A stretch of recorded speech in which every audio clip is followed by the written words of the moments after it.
comme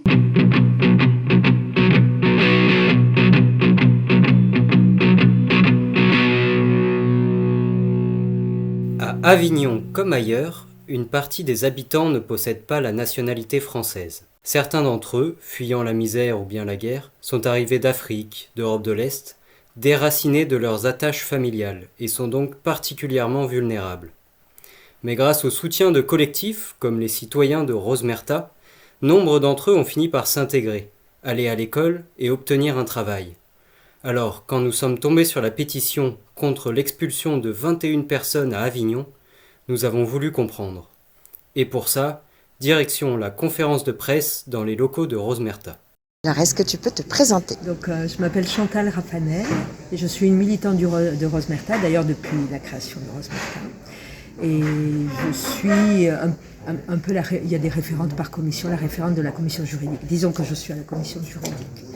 Donc je suis particulièrement, bien sûr, proche de ce qui est arrivé là, puisque c'est entre autres nous qui nous sommes occupés des dossiers de régularisation de tous ces jeunes, les 21, qui viennent de recevoir une OQTF. Qu'est-ce que c'est? Une obligation de quitter le territoire français, qui est donc une mesure préfectorale pour leur signifier qu'ils doivent quitter le territoire français et qu'ils n'ont plus l'autorisation de vivre ici, ni d'ailleurs de travailler. C'est une autre mesure qui est complémentaire, c'est-à-dire que jusque-là, ils travaillaient parce qu'ils avaient un récépissé de demande de carte de séjour, ils étaient en attente d'une carte de séjour, et là, ils n'ont plus de récépissé, donc ils n'ont plus le droit de travailler, et ça signifie qu'ils n'auront pas la carte de séjour, en tout cas actuellement. Et il m'a semblé entendre quand même que tous ces jeunes avaient une formation, travaillaient, étaient en passe, justement, était un moment charnière de trouver un CDI. Tout à fait, tout à fait. Alors tous ces jeunes, en fait, ont commencé à travailler par de l'apprentissage ou un contrat de professionnalisation, mais tous sont passés donc par une période où ils ont appris leur métier. Les métiers sont d'ailleurs surtout des métiers du bâtiment. Il y a aussi quelques jeunes dans l'agriculture ou l'agroalimentaire et quelques jeunes dans la restauration. Mais vraiment, le plus grand nombre, c'est le bâtiment. J'étais à l'école, Rosmerta m'a mis à l'école à faire des formations, avoir mon diplôme. Et j'ai un boulot, j'ai reçu mon diplôme en plomberie. J'ai fait moteur installation sanitaire. Bon, jusqu'à aujourd'hui, ça continuait bien. J'ai changé 5 récépissés de 3 mois dans 2 ans. Jusqu'à aujourd'hui que j'ai reçu aussi le QTF. Bon, pour moi, je peux rien dire. Tout ce que je peux dire, c'est quand même réquiller un rêve, quoi. C'est un rêve que j'ai envie de continuer jusqu'au bout. C'est tout. Merci. Donc ils ont tous été en apprentissage, appris leur métier au CFA, et en général ils étaient à la 2e année, c'est-à-dire ils viennent d'avoir leur CAP, quelques-uns viennent d'avoir leur bac, ou quelques-uns étaient en fin de première année à aller continuer l'apprentissage. Pour ceux qui avaient eu leur CAP ou leur bac, ils allaient signer un CDI, puisque toutes les entreprises voulaient les garder. D'ailleurs, tous les employeurs soutiennent notre action.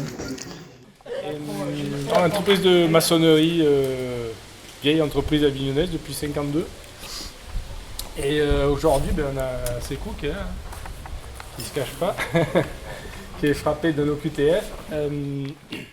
Donc je disais, je suis M. Dalmas, l'employeur de Maïga.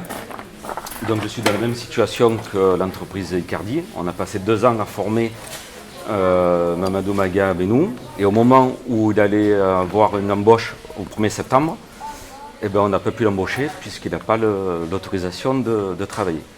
Donc on retombe exactement sur ce que vous venez de dire. On passe 2 ans à former, à prendre du temps, à former des gens à notre façon de travailler. Et au moment où ils vont être productifs, au moment où on va pouvoir les faire travailler à notre façon, on nous empêche de pouvoir les embaucher.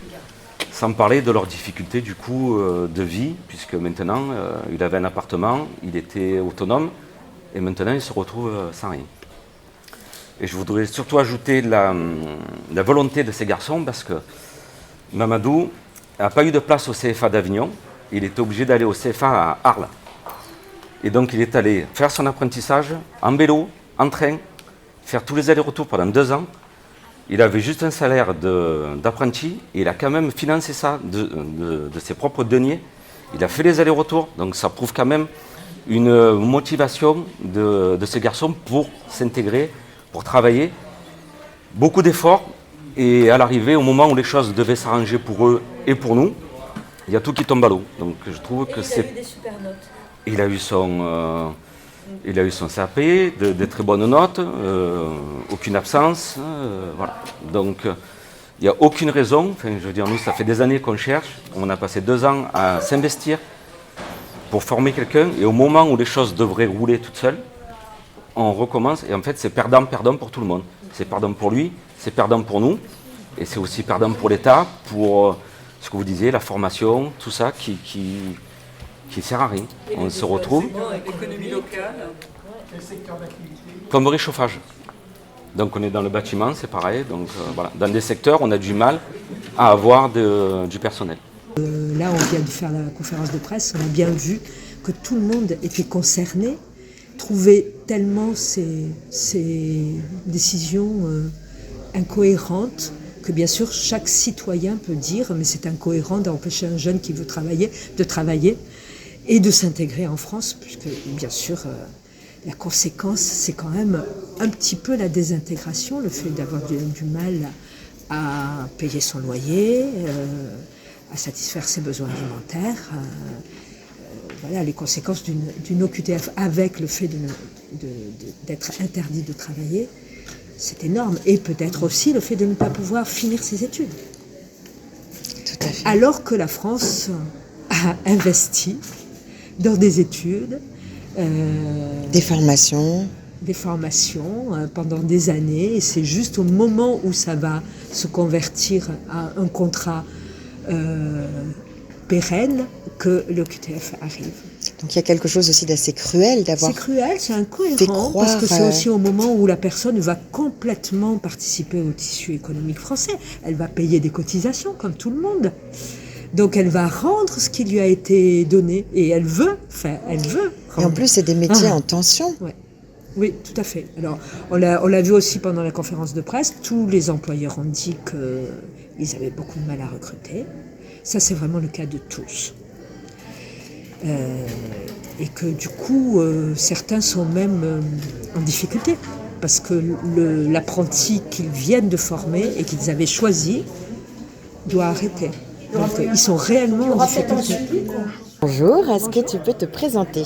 Alors Maëva, je fais partie de l'association Rosmerta. Oui. Et du coup, j'aide à la coordination du collectif de soutien face aux 21 OQTF. D'accord, mais alors qu'est-ce que c'est ce collectif? Alors en fait, c'est un tout nouveau collectif de personnes qu'on n'avait pas l'habitude, en fait, avec qui on n'avait pas l'habitude de travailler, de s'engager.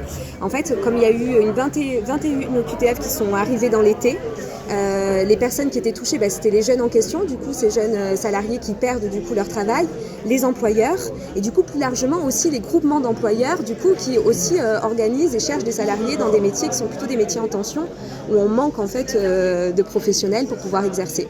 Donc en fait ce collectif il a été, on l'a créé avec les personnes qui étaient touchées du coup par ces mesures-là. Quelles mesures? Les obligations de quitter le territoire français. Ah, les OQTF, ok. Et donc, vous proposez quelle solution? Et ben du coup, on a eu une rencontre du coup de ce collectif, puis la deuxième c'était ce soir, là pendant la conférence de presse. Et donc on a mis en commun un peu nos intelligences, on a essayé de réfléchir à plusieurs actions. Donc il y avait l'idée de communiquer dans la presse, donc ça c'est chose faite puisque c'était là ce soir, et que tout le monde soit présent, voilà, pour pouvoir chacun dire un peu son vécu par rapport à ces OQTF. Ensuite il y a eu l'idée d'un grand rassemblement, donc du coup sur la place de l'Horloge pour rendre ça plus public, du coup pouvoir... Quand? Le 14 octobre à 14h. Ok, on prend note.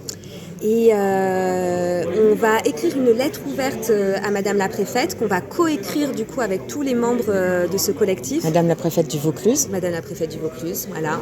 Et qu'on va du coup co-signer. Donc avec, je ne sais plus combien il y a d'organisations, mais je crois qu'on est sur presque une dizaine d'organisations.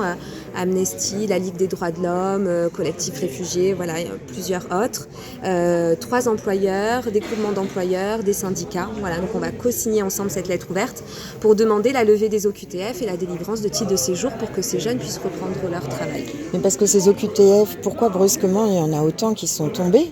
Alors effectivement, nous, depuis en tout cas qu'on s'engage, c'est la première fois qu'il y a autant d'OQTF qui tombent.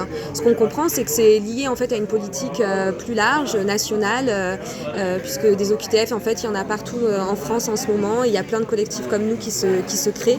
Donc c'est une politique beaucoup plus dure sur la question de l'immigration, où en fait ils essaient d'empêcher le plus possible ces personnes-là d'arriver sur le territoire français et de leur permettre d'avoir des conditions de vie dignes. Donc c'est des jeunes qui ont été formés, qui ont eu un métier, qui ont été embauchés, et pour certains qui allaient signer un CDI là dans quelques Donc quelques un jours. moment charnière, et tout ça au mois d'août, c'est quand même, on peut se poser la question d'une volonté vraiment de précarisation des étrangers. Oui, en fait, ça n'a aucun sens. On se dit que ça n'a aucun sens. Qu'est-ce qu'on peut faire alors concrètement ? Eh ben, on peut signer une pétition. Nous, ce qu'on a compris, c'est qu'il y avait il y a tout ce qui est les recours juridiques, en fait, sur la voie juridique. Donc ça va être mené par notre avocate. Donc c'est des recours individuels et des actions plus collectives. Et on a vu que partout en France, en fait, des actions plus collectives, ça portait aussi leurs fruits. Parce que du coup, il y a eu pas mal d'OQTF qui ont été levés, notamment ici sur Avignon, où par exemple, il y a une restauratrice où son employé a reçu une OQTF et elle a menacé de fermer son restaurant. Et elle a envoyé des lettres au ministère, à la préfecture. Et ce jeune-là, il a été régularisé. Donc on voit bien que quand même, c'est une histoire aussi de rapport de force et que si on est très nombreux, en fait, et plutôt le tissu quand même économique, ce qui est un peu nouveau, nous, dans nos engagements, mais le tissu économique qui dit son indignation, en fait, parce que, comme l'expliquaient ces employeurs, en fait, ils ont eu du mal à recruter des personnes qualifiées, dont ils étaient contents. Et donc maintenant qu'ils les ont formés, qu'ils les ont recrutés, ils ne peuvent plus continuer à travailler avec. Donc voilà, les actions, c'est ce qu'on disait, c'est pétition. Il y a donc une pétition, en ligne. en ligne, tout à fait. Ah, mais elle a l'air très bien. Voilà, sur Change. Si vous tapez OQTF Vaucluse, vous tombez On va sur mettre le lien dans la pétition. vidéo. Ok, super. Ce grand rassemblement le 14 octobre. Et puis après, on va organiser des rassemblements, mais plutôt dans les centres de formation pour mobiliser les élèves et les enseignants. Parce que du coup, on se dit que ça aussi, c'est quand même de la force aussi d'action. Et qu'en fait, ils sont tous très touchés, parce que c'était leurs camarades de classe et leurs amis qu'on leur demande de quitter le territoire. Donc les enseignants nous ont dit aussi être très touchés, indignés. Donc l'idée, c'est d'aider un peu à coordonner ça, pour pouvoir avoir plus de force ensemble.